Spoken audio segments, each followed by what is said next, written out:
This is a special presentation of KTAB for You, honoring Black history. Sponsored by My Bariatric Solutions and Bruner Auto Family. Well, good afternoon, and thank you for being here on this very special KTAB for You, honoring Black history. I'm Miriam Chamberlain. And I'm Darius Stringer. Thank you for joining in with us today as we get the day started. And I want to celebrate the Black History Month here in the Big Country by highlighting every individual and businesses working in the Big Country. And working hard, and this history after hindering by tales of potential business men and women never given the opportunity to succeed. KTAB's Noah McKinney has the story on how the Abilene Black Chamber of Commerce came to be. Sometimes you drive around the city and you see homes and you wonder, who lives in that home? How did they get there? Diving into the past, we find stories of men and women who built their community up, but just as many stories of young, aspiring entrepreneurs passed over by the cultural ideals of their time and the color of their skin. I came to Abilene in 1972. Floyd Miller was the first person of color in the nation hired by an Eli Lilly company here in Abilene, though that title might have escaped him had circumstance been different. It wasn't that men and women for me could not have done that. It was just that they never had an opportunity. Out of necessity for representation, the Abilene Black Chamber of Commerce formed in 1975. Miller saying at the time, the Abilene Chamber of Commerce was not really a friendly place. John McCowan, Thomas Mays, and Robert English starting the chamber to open those doors for people of color and start their snowball of wealth that had already been rolling for others for hundreds of years. To leave a name behind, to leave something behind that will outlive you and be passed down through generations and generations. Andre Gwynn Sr. is on the Abilene Black Chamber today. He says 43 years later, their mission has not changed. Representation for the minority community is what we fight for to this very day in the city of Abilene. And while thankfully some things are different, the Abilene Chamber of Commerce and Abilene Black Chamber of Commerce have a great working relationship. The fight is no less necessary. Former chamber member John Thomas saying in 1975, quote, "There are qualified blacks in the community, but they are lacking in areas of finance, support and recognition, and the opportunity to achieve. The opportunity has always been there. We just have not been allowed the privilege to enjoy it," end quote. I think it was Dr. King who said it's an insult to ask a bootless man to pull himself up by his bootstraps. And so, boot by boot, the dream and the fight continue. For BigCountryHomepage.com, I'm Noah McKinney. Thank you, Noah. When it was formed, the Abilene Black Chamber of Commerce was only the second of its kind in the entire state of Texas, disbanding only once and reforming in 1984, and has continued to this very day. One local business has helped many students learn the skills for a successful career in the barbering and cosmetology industry. Since opening its doors 12 years ago, Nisi's Barber and Cosmetology College has trained more than 300 students. Owner and operator Joyce Nisi Ayers has a passion for helping those excel in the industry and receives praise from both students and teachers alike. I've had barbers to tell me that I saved their life because if they didn't have the barber school to go to, they don't know where they would be right now. Turning to another example here in Abilene, one Abilene native decided to create a small business alternative to large chain beauty stores. Jaquetta Glackland opened Beauty Plug Texas specifically for people with black hair. She found this calling after hearing from friends and other Abileneans who had to go out of town to find the products they need. Now her beauty shop is a place to not only find supplies, but also a community. Stick with us as we continue honoring Black history. Coming up on our Honoring Black History special, the story of a former Super Bowl champion who got his start right here in Abilene.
This is a special presentation of KTAB for you, honoring Black history.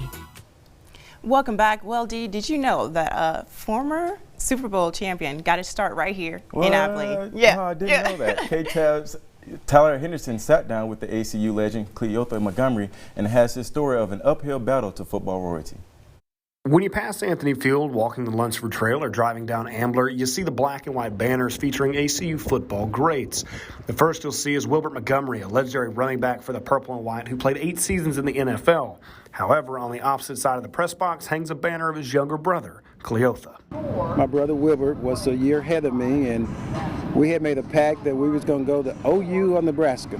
But while West Texas wasn't on their mind straight out of high school, it's where they made history after Wilbert declined an offer to play behind Walter Payton at Jackson State. And Tyler, when I come to Abilene, I tell you, it was one of the top 3 or 4 best decisions that I made in my life to come here, you know. An All-American receiver, one of the fastest in the country, Cleve Montgomery helped lead ACU to an NAIA national title. His senior year in 1977, it was a projected second-round pick in the NFL draft. But I was playing intramural basketball, and I twisted my knee pretty bad. Right before the pro scouts were coming to watch him, and his regular 4.2 40-yard dash became a 4.75 on a bum knee, leaving Clee to go undrafted and almost give up on the game he loved. But my college roommate, Johnny Perkins, had got drafted by the Giants the year before along with Wilbert, and they come to me and kind of convinced me to come and give football a shot, meaning that you can always get back in the business world. He bounced around the league from the Broncos to the Bengals and the Browns, but ultimately landed in Los Angeles as a member of the Black and Silver, the Raiders, in 1982. They were going to try to build the offense around me because of my speed, but when it was all time to pick, in the first round, the 17th pick, Marcus Allen, a Heisman Trophy, was there on the board, so they took Marcus.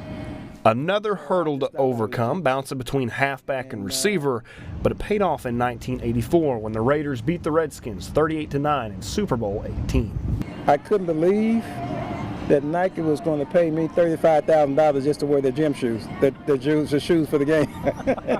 But it was a surreal feeling, and couldn't really believe that we were playing in the game, because that is mostly every current player, former player, dream is to get to the Super Bowl and win it. Hoisting the trophy with Hall of Famers Marcus Allen, Jim Plunkett, Cliff Branch, and Howie Long, among others. He holds on to those memories tightly, remembering the locker room camaraderie, seeing his old teammates every year at training camp. But he still comes back to where it all started, here in Abilene, where the campus is a little bigger and the stadium is a little nicer. However, even at 66 years old and his playing days behind him, if you were to get clocked today, got stretched out good, warmed up, what's your 40 time? Probably a 4.8, 4.9. There's no doubt in his mind those wheels are still running just fine. In Abilene, with coverage you can count on, Tyler Henderson, KTAB News.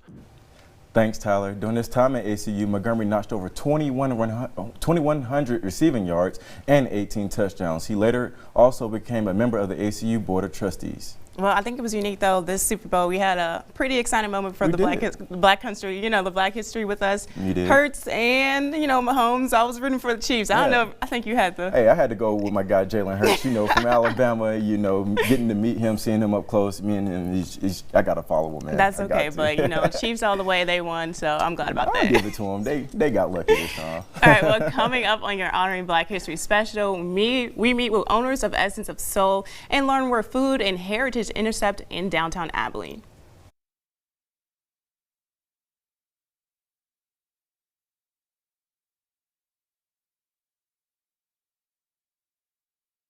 This is a special presentation of KTAB.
This is a special presentation of KTAB for You, honoring Black history.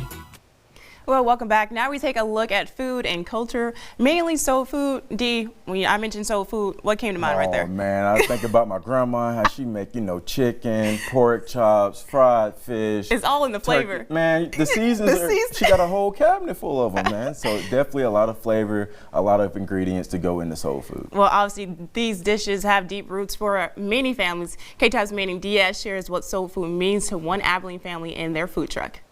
Soul food is food prepared with love. It's a cuisine with its own vibe. It's just a tradition of good home cooking that sticks to your bones.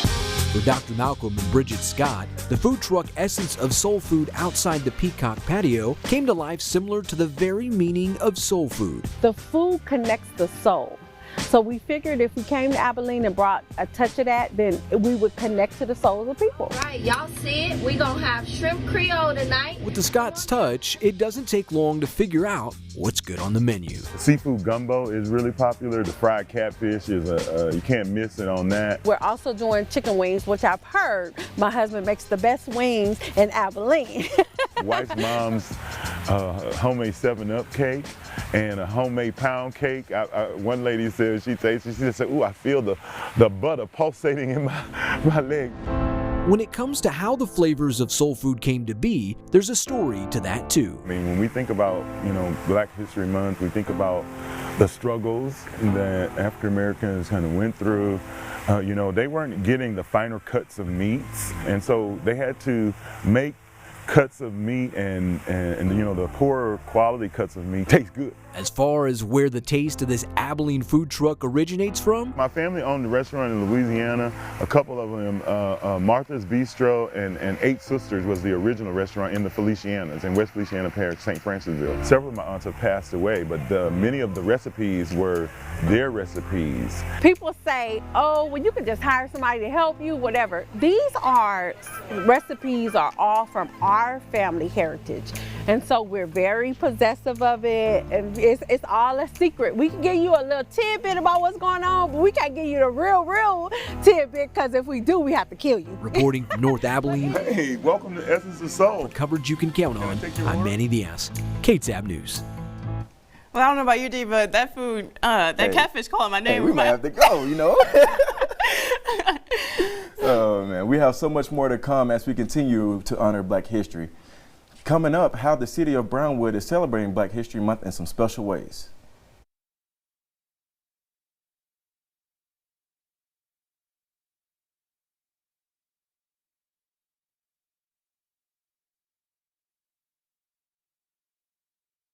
This is a special presentation of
This is a special presentation of KTAD for You, honoring Black history.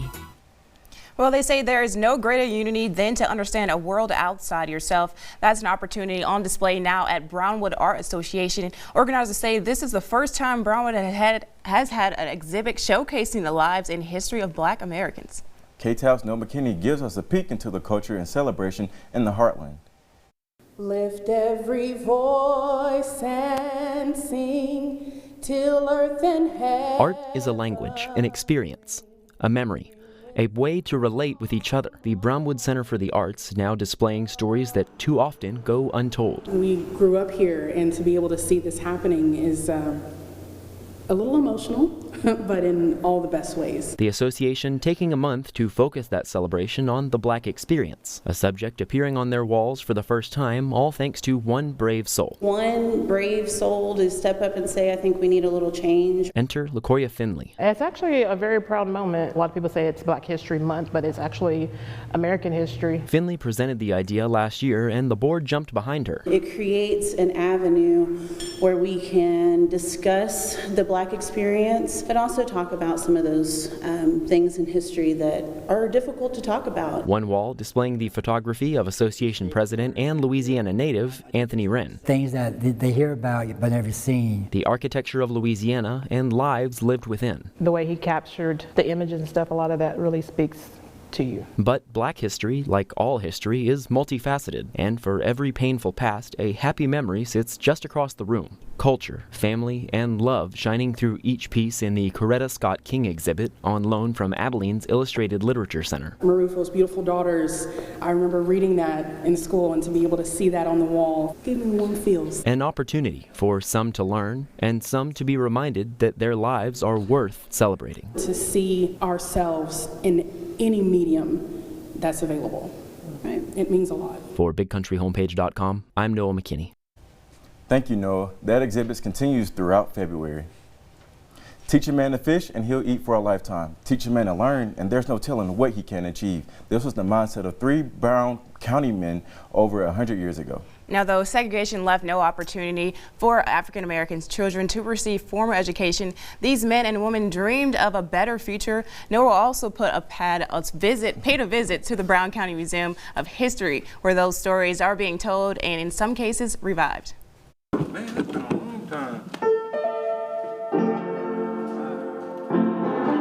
Engineer, mortuary professional, and amateur pianist Todd Kirk is a 4th-generation Brownwood resident. Head ain't out and ain't carry. Growing up, you know, I used to sit and talk with them. They would talk about, you know, a schoolhouse that their mom wanted their dad to build for them. Grand-aunts Ida and Carrie's parents were George and Betty Griffin, rural Brown County residents in the 1890s, unhappy with the lack of education available for their children. As a kid, you know, you really don't pay attention. But those stories of frontier hardship would come rushing back when he visited the Brown County Museum of History 10 years ago. I'm walking around and here goes this schoolhouse that they were talking about. The Griffin Schoolhouse, the first for Black children in rural Brown County, built by his great-grandparents over 120 years ago, nearly lost to time, but recovered and restored in the late 1990s. Can't explain it. It's just, I'm getting chills now. For George and Betty, education was the key to a better life for their kids, and so many more. I wish more people were like that. We have engineers in our families, have morticians, you have doctors. But the Griffins were not alone in their mission, similar goals being set in Brownwood city limits. From the 10th Cavalry, there was a Buffalo soldier. His name was George Smith. Smith organizing classes in homes and churches, meeting in small wooden schoolhouses, which later burned down. So when the white school, the Coggin School, had burned, the school district decided to take the salvage material. From the ashes of Coggins, the Rufus F. Hardin Colored High School was built in 1917, where it still stands today. I talked to a graduate from the first class of 1918. I said, well, what did you like about Hardin? And she, I loved everything. Although everything from the furniture to the foundation were secondhand, the Hardin Tigers made it their home. Hand-me-down books did not mean hand-me-down education. Thanks in large part to the educators, like the school's namesake, Professor Rufus F. Hardin. It was said they thought of all the school kids as their own children. Generations of alumni with full lives, some of them forming the Rufus Hardin Museum organization in the late 90s. It's 2023 and I'm still standing in a dark building. Board President Hank Hunter saying he won't stop until those stories are properly preserved. I know good and well some of those alum are not going to let me into heaven until it's done. The people that made it possible for thousands of lives to be forever changed. Athletes, artists, But I learned how to play on this piano. musicians.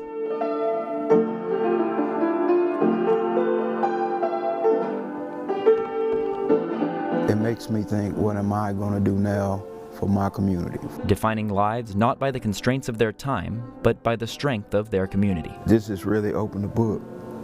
This really opened the book. For BigCountryHomepage.com, I'm Noah McKinney. Thank you, Noah. The Griffin Schoolhouse is on display now at Brown County Museum of History. Hunter says the Harding Museum organization is not currently able to accept donations, but anyone wishing to get involved can contact him at the information on our website at BigCountryHomepage.com. Coming up on our Honoring Black History special, a professor at ACU lifting student spiritual with literature and praise.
This is a special presentation of KTAB for You, honoring Black history.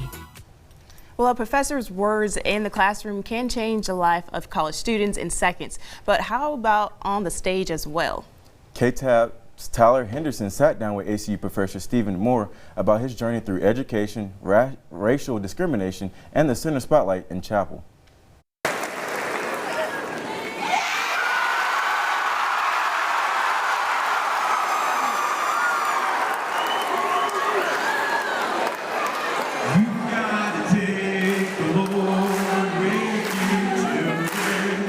Coliseum literally shakes when these simple gestures are made. Praise Day Friday was one of the best things freshman year, and it still is one of the best things in the world whenever Dr. Stephen Moore is here. I mean, the whole stadium just erupts because we know something big is about to happen. And the words, "Take the Lord with you," get sung by hundreds of students, faculty, and alumni. And I love how it opens doors, because I think students are comfortable. This is a medium that reaches so many people. Music is so powerful. However, as the lyrics say, the highways and byways, they weren't always so smooth for Dr. Stephen Moore. There were times in my life where I was targeted because of the color of my skin.